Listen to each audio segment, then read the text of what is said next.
Hello, welcome back to Labor Unchained. This will be a follow-up episode to our original Cuba episode because everyone here has been on the Cuba Brigade through the National Network on Cuba in the 18th May Day Brigade. Was it 17th or 18th? 17th Brigade. We're organizing for the 18th. And if you're interested in going to Cuba on the 18th Brigade, there will be links in the descriptions and on our social media to sign up for that. I'm Comrade Luke with CPUSA and the Michigan Action on Cuba Committee, and I guess I'll pass it over to you to introduce yourself. Hi everyone, I'm LK. I organize with the General Defense Committee here in Michigan and also with the Michigan Action on Cuba Coalition. Hi, I'm Noelle. I'm with the General Defense Committee in Detroit, and I'm also in the Communist Party USA. Hello, my name is Shane. I'm with Community Movement Builders and I also work with Michigan Action for Cuba. Awesome. Well, I guess we'll just jump right in to talking about the brigade. For a little bit of background, we went in late April, early May, which was around May Day, which is a big celebration across the whole world for labor rights and just workers' rights, and it's a big worker holiday, which actually finds its origins in the United States, which is ironic because we don't really celebrate it. But yeah, any immediate thoughts on like your experiences in Cuba that is jumping out to you? I mean, just to jump out, like Cuba was like a completely life-changing experience. Like for me, it was like my first time off of the continent, but also like my first time in a non-Western country and my first time in a socialist country. And it was like the best time of my life for just being there only for 2 weeks. And yeah, it was completely life-changing. Mm-hmm. I know we've said before that it was like the best 2 weeks of our lives. And Shane, you've said that to me before. It was just radically transformative and eye-opening for me. Just going to this place where the society itself is like fundamentally different on so many levels to what we're familiar with. It's an adjustment, to be sure, but I had more negative culture shock coming back to the United States than I did going to Cuba, like for sure. I've been to Cuba quite a bit, so this is my second brigade, and I went last year for the 2023 trip, and I hadn't been there in like 15 years. But I had gone a lot when I was younger with my dad, who's a photographer, and it's had a huge impact on me. But then now that I'm older and organizing and doing political organizing, like going back to Cuba and connecting with it in that way was really huge for me. And I got to see Cuba in a different way and kind of learn more about like how they organize their society and all that stuff. So that was big for me. I'm sure you were coming with more political consciousness as well. Definitely. In more recent years. Definitely, and both like Cuba helped shape my politics and my political consciousness. Going there when I was younger, and then also being more political now, and just in the past like 6 years, that feels like decades have happened. You know, it had a different sort of deeper impact on me, I would say. Mm-hmm. I also share the sentiment of having more negative culture shock on the way back home. Like, I mean, I think I'm still adjusting in a way. Like, Same. Me too. All the way mentally or physically. No, me too. Yeah, it's been a rough transition, but Yeah. the hardest thing is like people almost don't. I don't want to say get it, but like believe you almost when you talk about like your experience and how beautiful it is and how systems like make sense. Like people are like, oh really? Like that's been the hard part. It's like people don't. I don't know if they're like grasping it or like it's hard to put it into words to really show people who haven't and all they know is like capitalist BS. It's hard to express that like there's an alternative, but there is something different. I also like was just recently thinking about how like I feel like I'm still adjusting even though we've been back in the States for more than a couple months now, maybe even longer. That I remember like being down in Cuba, like having this thought that like, especially like growing up in the States and like being conditioned in like the way our society functions, going down to Cuba, having like this life-changing experience, I had this thought that being down there, it's like Cuba is a lot more progressive than the United States in a lot of ways. Have like progressed a lot more. Like that sense of solidarity is so much stronger. And coming back to the States, it was like so many things are just like they just don't really make sense. Like a lot of things I kind of felt like were very backwards. Like I think like I've expressed this before, but like being down in Cuba and being in Havana, for example, and seeing all of the buildings in Havana, all the old colonial homes that used to belong to like the elite members of society, being home to many people, to multiple families, and then coming back to the States, and especially being in Detroit, which if you're familiar with Detroit, you're probably familiar with like the Boston Edison district.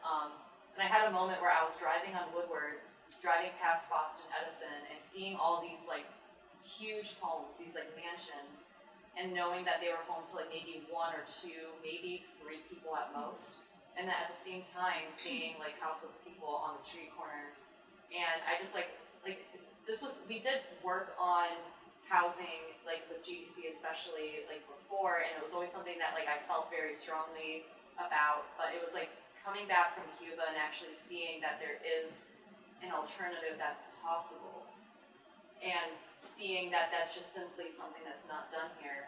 Like I had like a moment where I just, like I don't want to say I got upset or anything, but it sat very heavily in me, where I was like it doesn't have to be this way. And like after seeing how it's possible in a country like Cuba, and we just don't, we have such a long way to go here for something so simple as housing. Yeah, I would say it's fine to be upset. I would say it's fine to be angry. I was I was quite upset. I'm glad that you guys said so. Yeah, no, you could be absolutely upset with how backwards and illogical our lives really are, just in every way.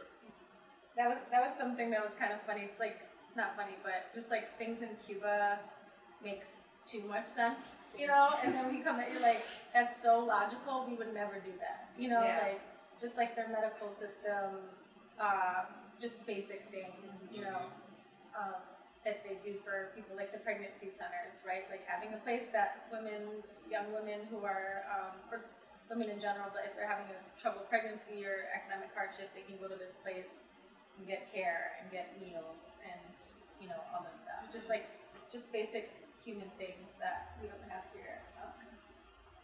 These things like it would be so obvious, but you know, it's Right. kind of like a given. Right. I was really shocked at how people interact with each other, how patient they are with each other, not jumping over each other in lines, not screaming on the phone at each other. I mean, that was the biggest shock when we landed back in Miami. I mean, the first thing I saw was people trying to get on like the speed rail, like to get back to their gate. Yeah. And people were just forcing themselves on. It was like this horde of people. And one guy pushed his way in at the end. And I could kind of see his head poking out, but I didn't know like he was actually going to get his head like closed into the doors of the railway. Oh my I God. mean, that's how impatient and illogical things are. I mean, Yeah. you can't wait 3 more minutes for the next car. You're going to force your way on and literally get your head closed into the railway. That was my Crazy. first thing I saw back in my head. Wow. Like, welcome back to this Yeah, place. welcome back. Everything's like too fast here. Like we live life so fast.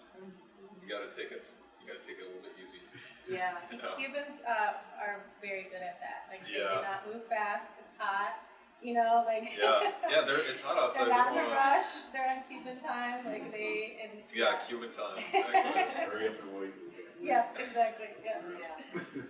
That was a hard adjustment for some people on the brigade, like getting used to okay, scheduling is not like it is here, where like we are rigid in our schedule and things come exactly when you expect them to.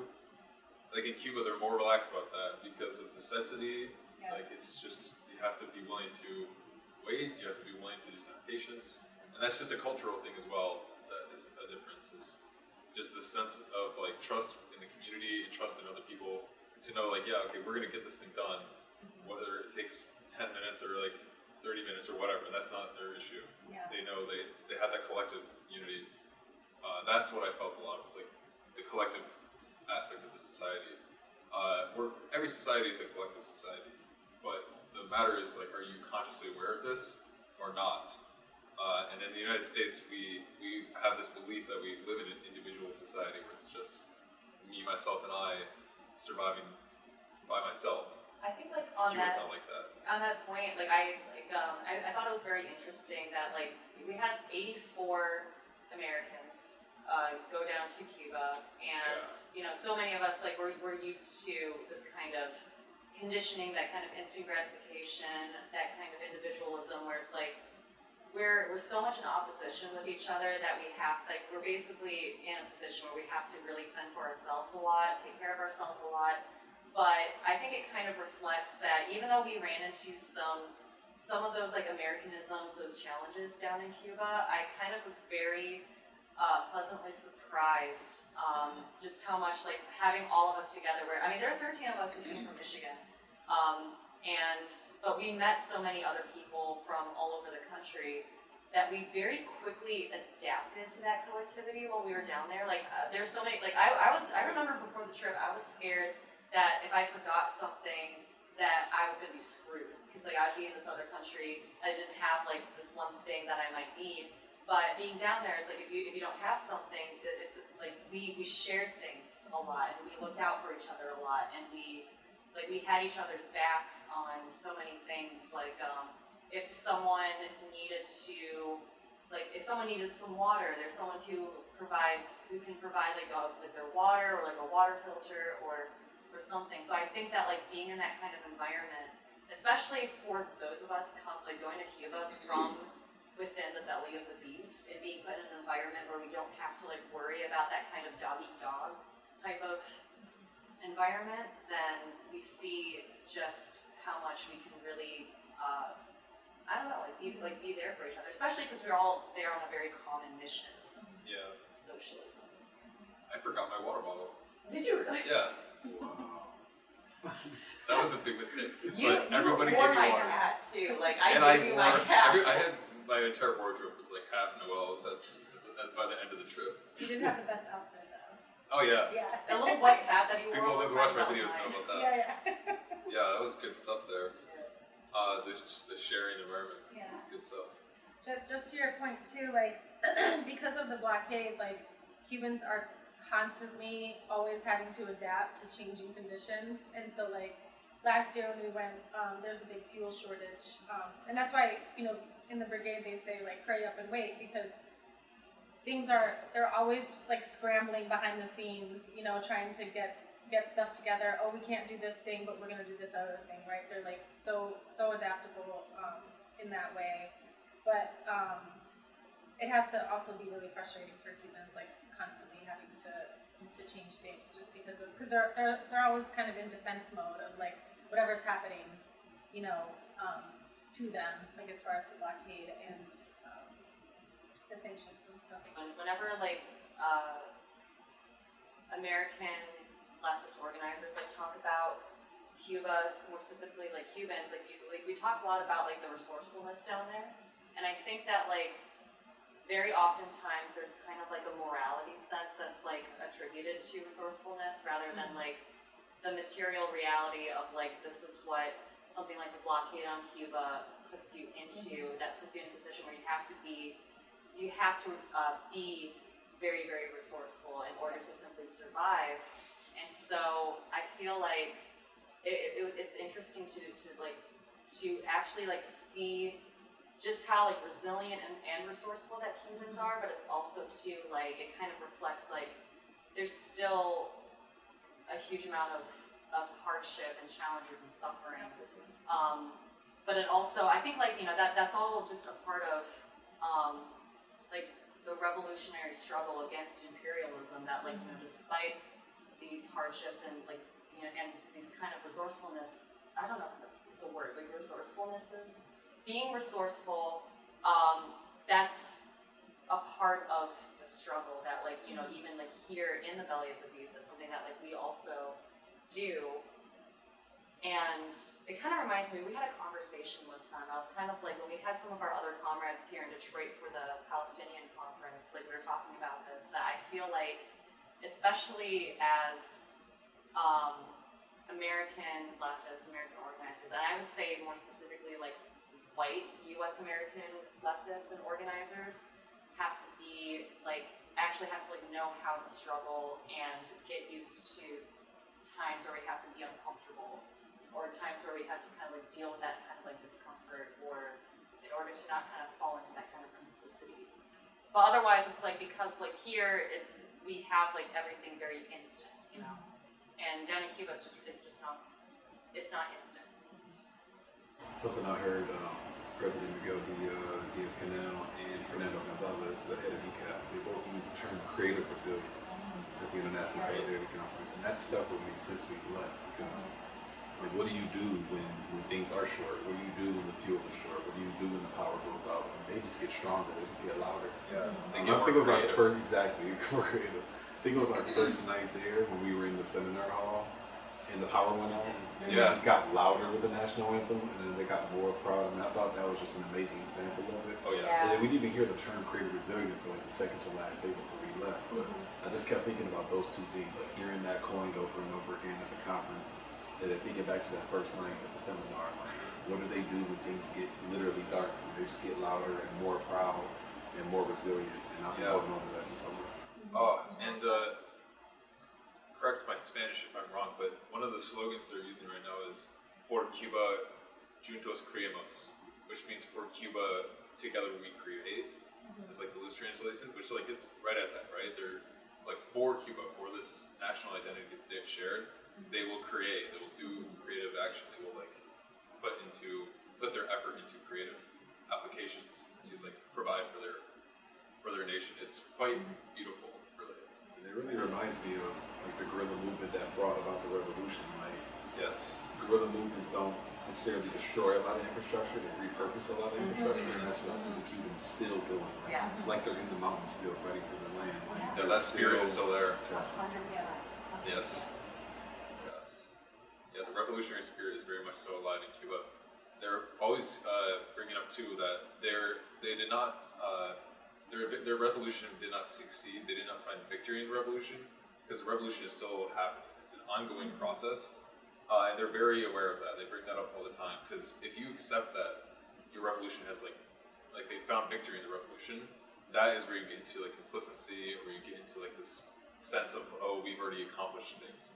But by having this mindset that you need to preserve the revolution, you have to defend the revolution in every action, every day, that is like what keeps the country truly united around the revolutionary process. And I felt that in everyone I talked to, and like all of the propaganda images I saw everywhere, it was really powerful for me. Yeah, the ads is the other thing about Cuba and America. Because we get shoved with advertisements like all the time, in every way, constantly. And it's not communicating positive messaging to us. They're reinforcing ideas of individualism, of consumerism, of just these negative aspects. But in Cuba, they push those things, like "Por Cuba, juntos creemos." Like there are figures of revolutionary history. Jose Marti, his face is like everywhere. I was surprised by that. I did not realize how much they valued Jose Marti, and I was like, this is so powerful that he's like, you see him more than Fidel or Che, honestly. Yeah. He's like really fundamental to that revolution. The only ad I saw in Cuba was a billboard for addiction relief. Yeah. And I said, oh, that's something that people might actually need. That's the only billboard on the highway that I saw. Yeah. And like you said, we're just getting bombarded constantly with medication commercials and things like that, reinforcing these incredibly terrible systems. But I just thought that was amazing. Like the one like billboard that I saw was for like something that people might actually need. You know, like a good thing for a society to have. Who would have thought? Yeah, it's crazy. Imagine living somewhere where they prioritize human needs over profit. Yeah.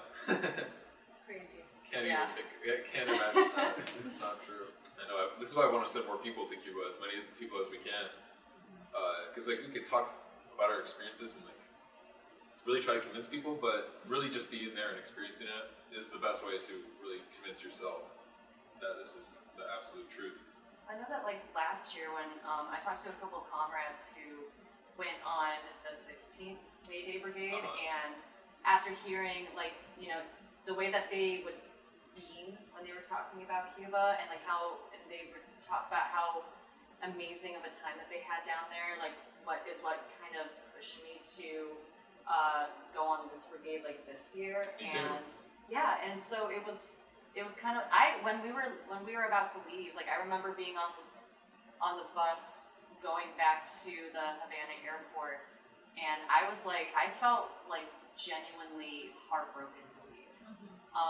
It was kind of like that sense of duty and necessity where it's like, okay, coming back to the States, like we have so much work to do, but especially coming back and seeing where we're all at, and like there's kind of like that inspiration that I kind of felt like I was carrying Cuba like inside of me. If that doesn't sound too cheesy, but it's also too like there's a lot that we're dealing with here, a lot of different fronts that we're fighting on, and there were a couple times where like I'm just gonna be real, like I thought like this is so difficult, like this is so heavy. We have there's so much of a fight ahead of us to do that it's very easy to just be like, oh, I just want to be back in Cuba. I just want to like just go back to Cuba and just be in a socialist country. But it's like there's yeah, but then like I think about like all the people that live here, and like the people, like all of us together, and like the people that we work with, whether they're organizers or not. We're just like everyone here, like the working class here, just we're suffering, you know, and we're struggling so much, and so like this fight is so necessary. So it's kind of like bringing that inspiration of Cuba back here and continuing that fight, using it as a model, using it as inspiration. There was something that you said at your report back earlier today. Like I can't remember exactly, but you said it so well. It was like if you're like a rebel, what was it? It's like if you're a revolutionary, like you need to look to Cuba. Cuba is the example. I mean, Cuba is the example, especially in the Western Hemisphere. I mean, just 90 miles away from Florida, of all places. Right? Yeah. You have this socialist like beacon of hope, and not to like mysticize or romanticize the process of the revolution, but like Cuba really is the example for revolutionaries. Like we can look to the process, we can look at the attachment to material history, we can look at their transparency in their issues and how they resolve them. I mean, we need to be, I don't want to use the word mimicking, but we need to be using and learning from these structures. I mean, we're severely lacking unity in the leftist movement in the U.S. And again, looking at the Cuban Revolution, like they were able to unify a lot of forces who ended up opposing each other after they got the Spanish out, after they got the U.S. out. I mean, they found ways to unify on those bright line issues about like we need the land back. Like the land is the primary thing. We need the land. We'll figure out the other contradictions later, and they had to work those out. I mean, it took them to was it 65 or 66 to get the counter-revolutionary bands out of the Escambray Mountains. So it oftentimes takes multiple revolutions, right? It takes a long time, but we really got to look at the process of transparency, of unity, of land back, and apply that to our movements here because we're severely lacking. Yeah, I think it kind of like also pushes back against the kind of utopian idea that like once you have a revolution, then that means like everything is pure and good and easy, and it's just it's not the reality. But yeah, it's I think like kind of like what we were saying like earlier. Right, the commission that's working on like the individual level of racism that still might exist in Cuba. Whereas the revolution, like sign decrees and you eradicate like material disparities in law, but that doesn't necessarily change the minds of everybody. Like, there still might be a lot of backward thinking Cubans, or there is, and it's proven. So that's what I really get from the Aponte Commission, is that like this is a process, this is ongoing.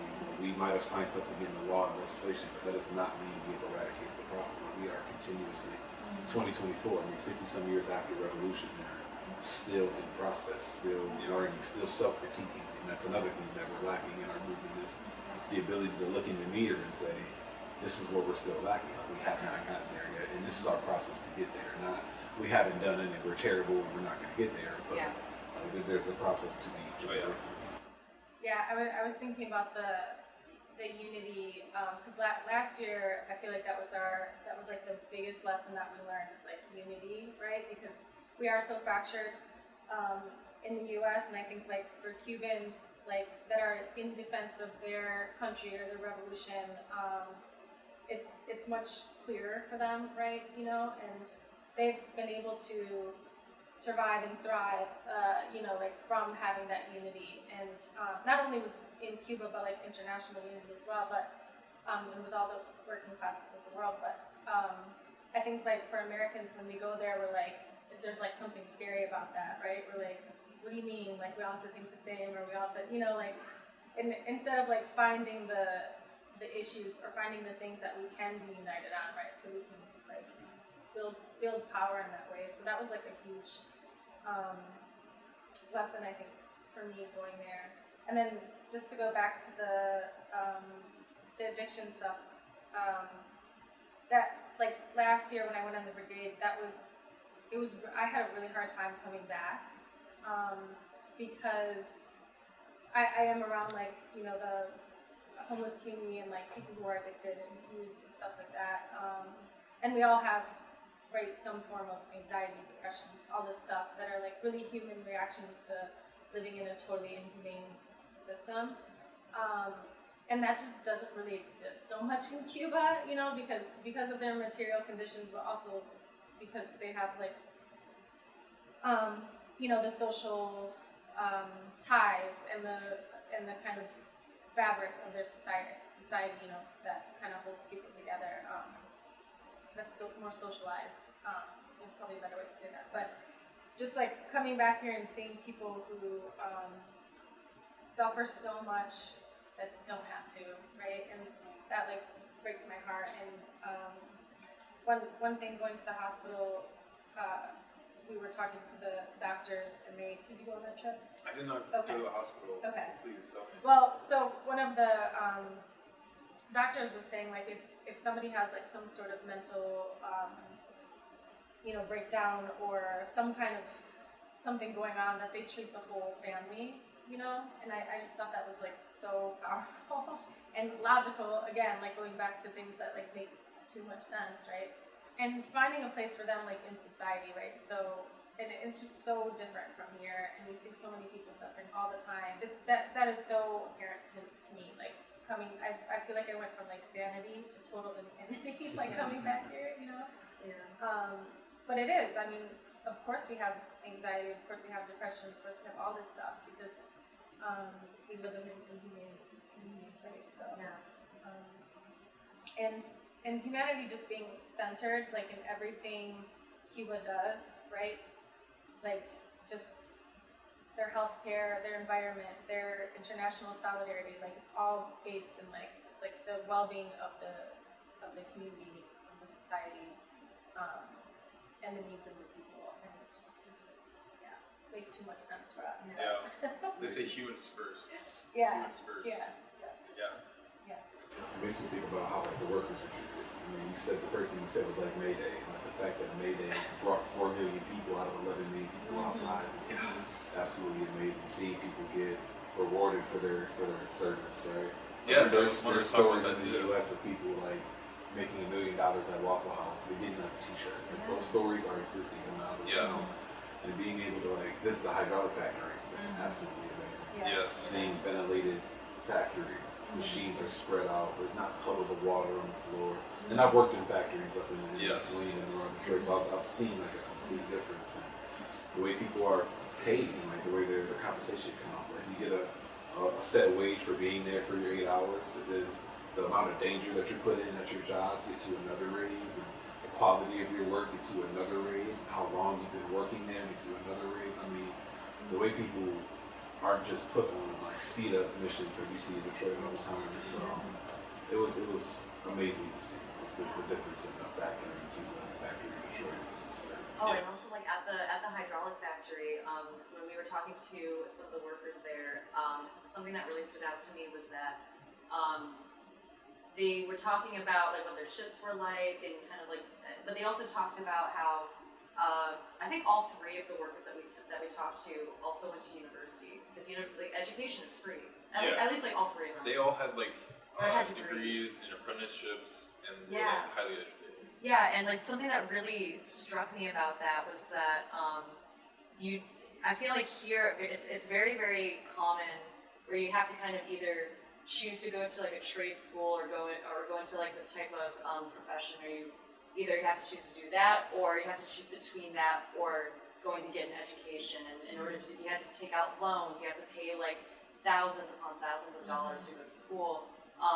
And in Cuba, it's like it wasn't kind of like an either-or situation that would determine like your entire life. You know, it's like there's nothing about like being a worker that is like, oh, like if you're a worker, that's like somehow like worse than going off and getting like a university degree and an education and getting like a white collar job and like working your way up the corporate ladder, like that kind of mentality.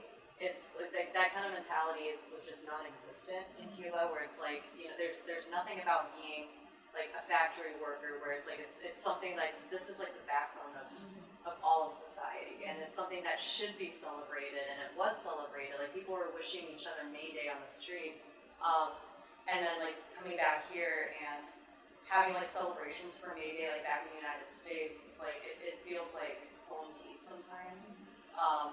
Because it's just something that's not really acknowledged because workers are so disposable. Speaking of education, I had a funny conversation with Josh out of Philly and Humberto, one of our ACAP coordinators, and they both had their master's degree. So we like started playing a little game with Humberto. Like, I mean, how much do you think Josh paid for his master's? And Humberto was like, first he was a little confused at the question, like, you pay for school, and again, he's okay. I think I'm talking about America, right? Yeah. So he goes, maybe 1,000, and Josh says, try 100,000. And Humberto he started doubting his English. He's like, how many zeros? Yeah. Like he was really trying to think. He could not process the fact that they both had a master's degree, and one of them was in 1,000, you know, 100,000 in debt.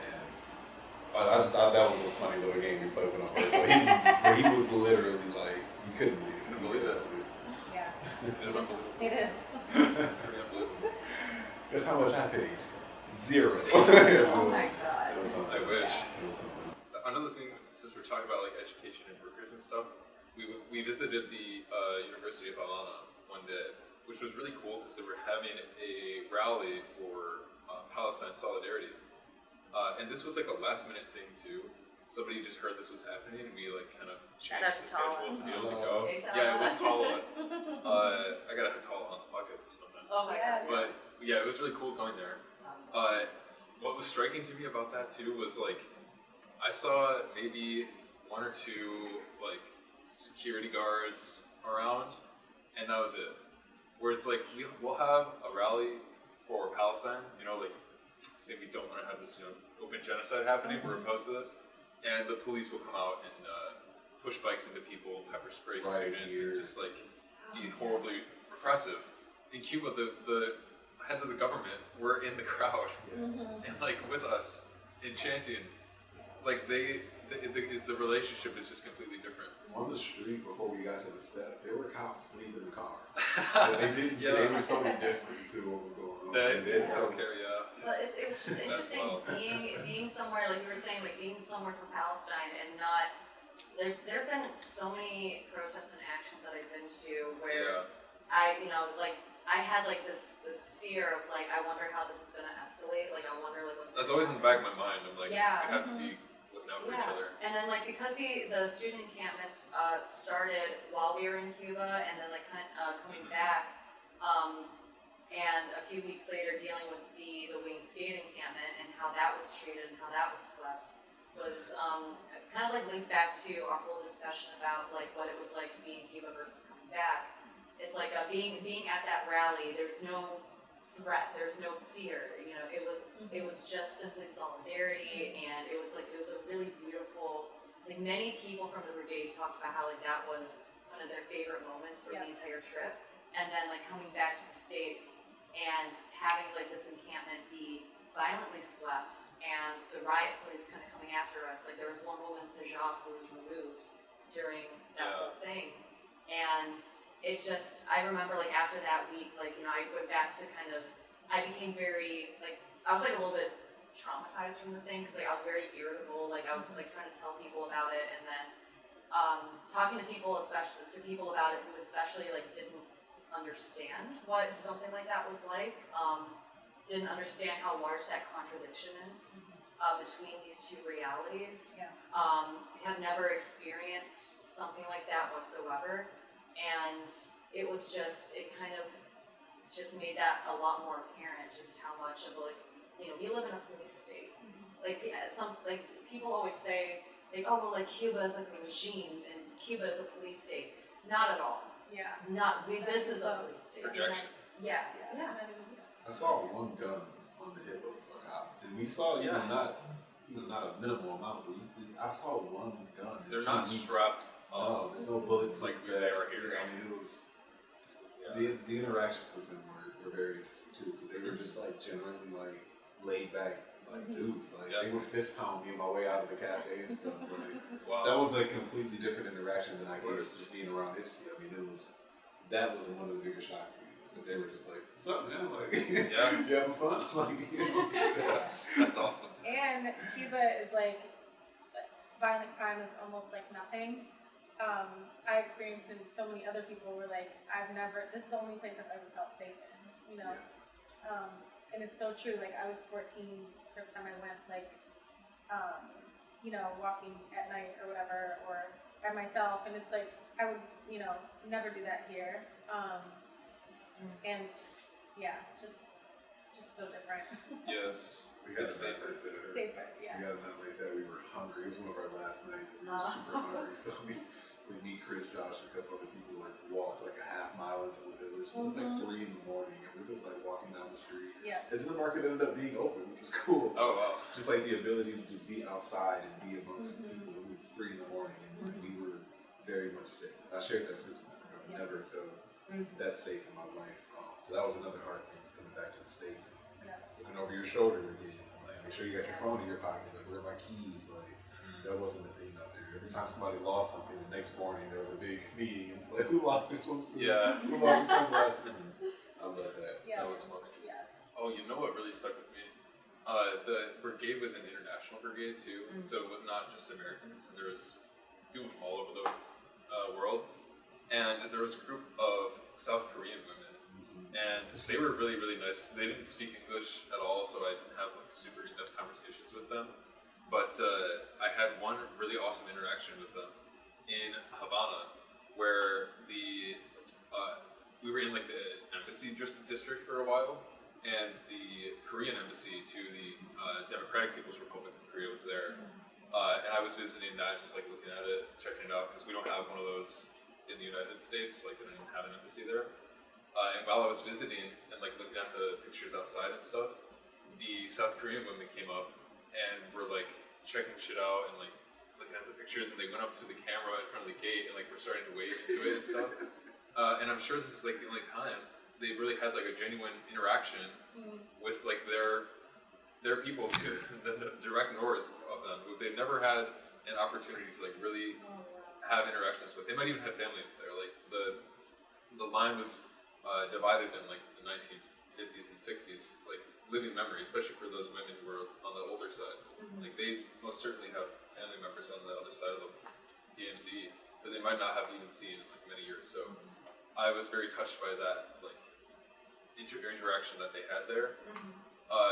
But that is what's so powerful about Cuba's international policies, and like they stress international unity and international like solidarity. They send troops and medics all over the world to different resistance groups and revolutions, and they are diplomatic to countries that are just completely ignored by the West, or actively being attacked by the West, just like Cuba is. Yeah. So I was very touched by that interaction. The international solidarity was so refreshing. Yes. I mean, there's a big myth in the black community about like how Africans don't want us back, or they think we're this or think we're that. And the first things that the Ghanaians did was, on their way in, was grab all the black people and start taking pictures and calling us nephew. Yeah. And, I mean, that was absolutely amazing. So like, keeping up with the Ghanaians has been a great time. Great. And like you said in your report back, Cuba is an African culture. Absolutely. Like they say that about themselves, and like that is so real. Yeah. And even Cubans who don't aesthetically look like what you think black looks like, they're the proudest ones of their African heritage. Yes. I mean, I thought that was absolutely amazing and refreshing and empowering. Even the Hondurans the same way. They're like, Yeah. no, we're African people. I'm like, this is dope. I'm like, people are not running away from their heritage. Like the material history is there, Absolutely. and people here will reject it. And I felt home. Like I felt like I was amongst family. It was amazing feeling. The internationalism is amazing. It really, really is. It was just in everything everything that we did. And like all the events that we did, and even see like the work that we were doing down there, like the opportunity to talk to so many people from so many different countries, like having like all these different conversations, and like especially while doing the work, and like how coming back to the camp and like communicating with each other afterwards, talking to the Cubans, it's just being here in the U.S. When we talk about like diversity, for example, like in the United States, it's through this very liberal way of like approaching diversity. And I feel like being down in Cuba, it's like, no, it's actually like that, like diverse, like the term diversity in the most authentic way, because it's multicultural, multiracial, and it's actually not, I don't want to say practice, but like that is in the fabric of the society. Like that is everywhere. It really is. Yeah. I'm sorry to cut you off. No, it's okay. When you said monotheistic, I started to think about how religion is viewed and treated in Cuba. And I mean, freedom of religion is like codified in the law, but not like superficially. I mean, like African religions and traditions like Santeria are like very much codified into law. And you'll see the altars, even in Artemisa, you can see like African spirituality altars, which was like amazing. I thought I might run into those in bigger cities like Cienfuegos, but they were like in the province, which was like everywhere. amazing. But that diversity is it really does shine through, whether it's religion or like artificial racial lines or people's backgrounds and professions. I mean, that was one cool thing about riding through Cienfuegos is that like a lot of people were in uniform, right? Like military, police, like people coming out the factory, the kids in their school uniform, like people. There was you could see the diversity even in the way that people presented themselves, which I thought was really cool. Yeah, and correct me if I'm wrong, but I believe Cuba is a majority Catholic country in terms of numbers, but that does not like determine the direction of the society in the way that it does in like a frankly Christian nation like the United States, which is like a Christian nationalist nation where things like Roe v. Wade are getting axed because of purely religious arguments. Because Christianity is like used to uphold capitalism. Yeah, but it's just like that. Even though they have a lot of Catholic people in Cuba, like that's not a negative aspect at all. No, Like they celebrate their religion just like anyone else, and they live. There's true religious coexistence there. And I think it's telling that some of the pushback that came for the new family code was from that Catholic population. Yeah. So I think that is a funny thing. It's like some of those backward ideas that we talked about a bit earlier still persist, particularly through a religion like Christianity, where they view themselves as a prosecuted population, no matter where they it's are. like a persecution complex Exactly. that exists.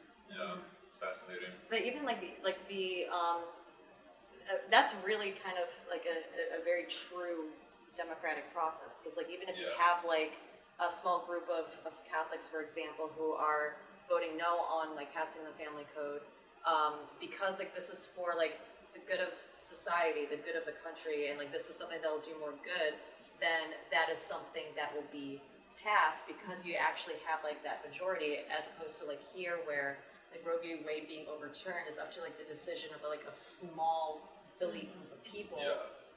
Even though that doesn't actually represent the majority of opinions across. Our country is much larger, but you still have like that small, tiny 1% that runs everything and makes all those decisions. You're 100% right about that. The fact that Cubans still make space for backward ideas is impressive. Right? They hold space for people to express themselves, even if they find it. There's obviously a line of counter-revolutionary that you can get, but people are allowed to express themselves and have their opinions. And I remember, I think it was Jorge that was telling us that that came under Raul. That was a change that came under Raul, that he was much more open to dissent's not the right word, but like some backward ideas. Like we got to hear them out. And if we can't defeat their ideas based on our principles, and our principles are weak, like if we should be able to defeat these backward ideas if we firmly believe in what we believe. And I thought that was impressive, like very impressive. I remember like Jesus was also talking about like how there were even like a few people there were so many like discussions that were being had and debates and votes like while like the family code was like in the process of being developed and being passed, that there was like even like a few people like I don't know if he was recounting a very specific time, but there's someone who, I don't know if he was Catholic or if he was just maybe more conservative minded, but he was saying that like, you know, because of like my religion, like I don't agree with it, but I see that it's for like the betterment of like, this will be more beneficial for the people. So it's something that like I can get used to, it's like I can get through, because it's like you're kind of putting your own personal thoughts and feelings about something, which like if it has like a religious background, a religious kind of morality that's attached to it, I don't think that's completely invalid, but it's also too like recognizing that like having it be otherwise will do more harm to a much larger group of people, and so therefore like I need to do this is for the good of the people, you know. And I think that's something that's really admirable and something that like I think Cubans are much more used to doing than Americans are. Definitely, yeah. For sure. That's just the human first collective ideas that persist in that society. Collective responsibility as opposed to like your individual. Like not that they're not individually accountable, but the premise is like the primary main story, right? It's like the collective responsibility. The whole, yeah, and that's something we are very afraid of here, but we gotta flip that somehow. You know, that's something we should strive for. Like that is a beautiful The way thing. Cubans trust the process, right? Yeah. If there's a process in place and you trust it, we are automatically distrustful and traumatized. Really, it comes from a place of trauma where systems aren't accountable to you. I thought that was an important thing. It's like we were reminded that like there's a process here, and we understand that you're a traumatized population, but while you're here, you gotta trust us. You gotta trust where you gotta go. For sure. We understand that stuff isn't working for you sensibly at home, but here, like, just give us a second. Like, just give us a second, and we'll figure it out. Yeah. What did Iram say? He said they bomb us and break you, right? Talking about the American government. Which I thought was so powerful, because we had some moments on our brigade which were, you know, people bringing their I'll say Americanisms maybe to Cuba, you know, because we do come from all of these fucked up things, right? And yeah, he's just like, I think Cubans have a lot of patience with it. Sometimes I think more than we do sometimes, because they can kind of see it from a different perspective, right? Yeah. But I just thought that was like so spot on that he said that. Like they bomb us and they break you, which is so true. And I think like unlearning all of those things is really something that like we have to learn how to work on, right? Like unlearning the kind of self-centeredness, the kind of putting our personal feelings before the group or things like that. I mean, that's oversimplifying it, but I think that's a lesson that we can learn from humans. Another thing Iran told me that really stuck with me, he was like, I asked him like, how do you look at us? Like, how are you observing us? And like, what do you take away from watching us? And he said like, well, it seems like you guys don't trust each other, or that you're like scared of talking to one another. It's like, that is like really what individuals distilled down is. It's like a distrust of other people. Yeah. And he was surprised by that, because like I feel like he doesn't feel the same way. When he like sees people in his community, it's not like an immediate distrust, or like it's like an immediate trusting. Like it's like you are a fellow in my community. You are another member of this collective society that I'm part of. And I know you're working together with me already, so let's continue to work together going forward. That's something I'm starting to see more in our organizing work. I think the encampments was something that was powerful coming back. I was like, there's a piece of Cuba in this place here. It might be small, but it's there. Where it's like, yes, we're starting to understand trusting one another, trusting our community, building the community. And what happened when we started doing that was an immediate repression by the state, which should be extremely telling.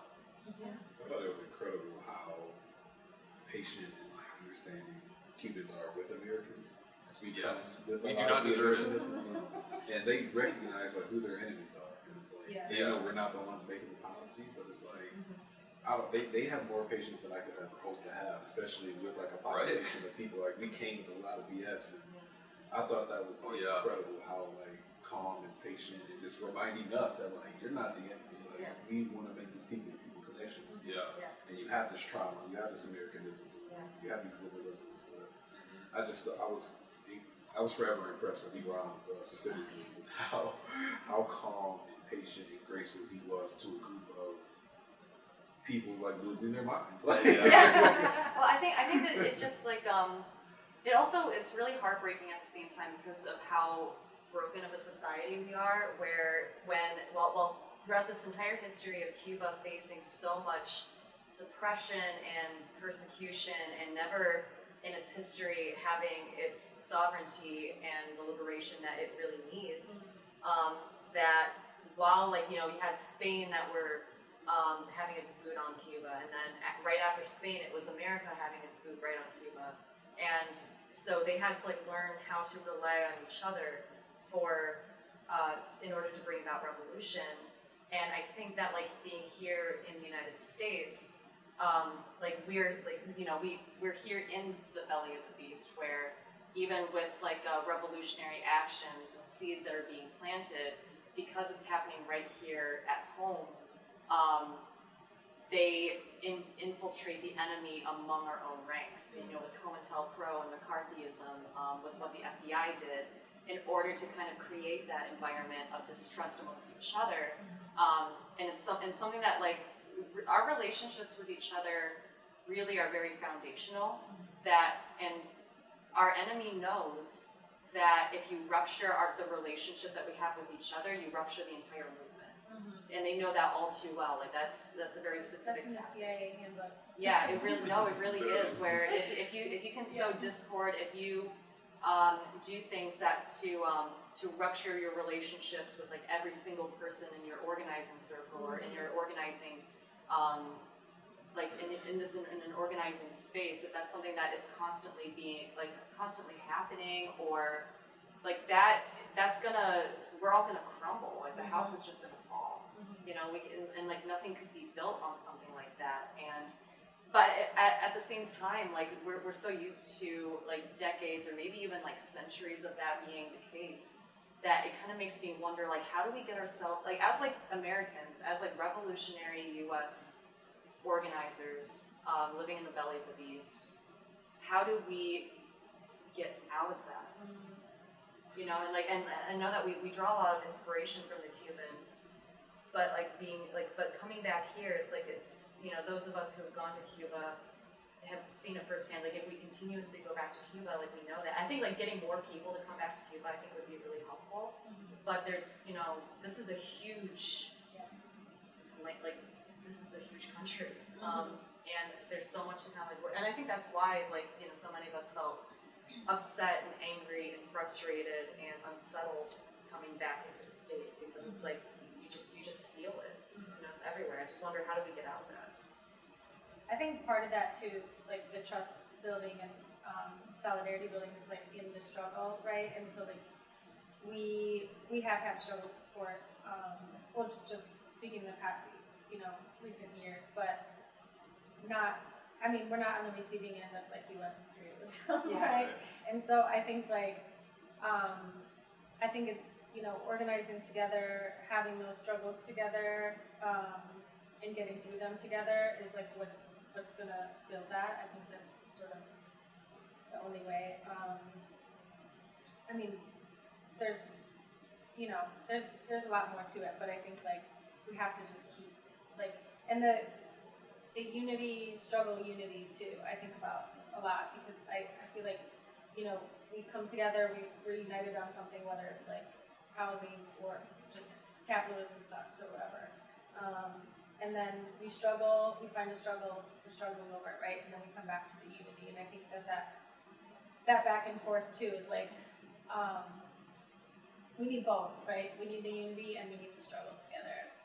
And find how we do that. And like you were saying, we are so broken and fractured. But also past couple of years, George Floyd and Palestine and all of these things they're letting us struggle, right? Or they're teaching us like how we can struggle together too. So, and it's not going to get any better from here. I think we all know that. So it's like we'll have our opportunities, I'm sure. So yeah, we're doing it.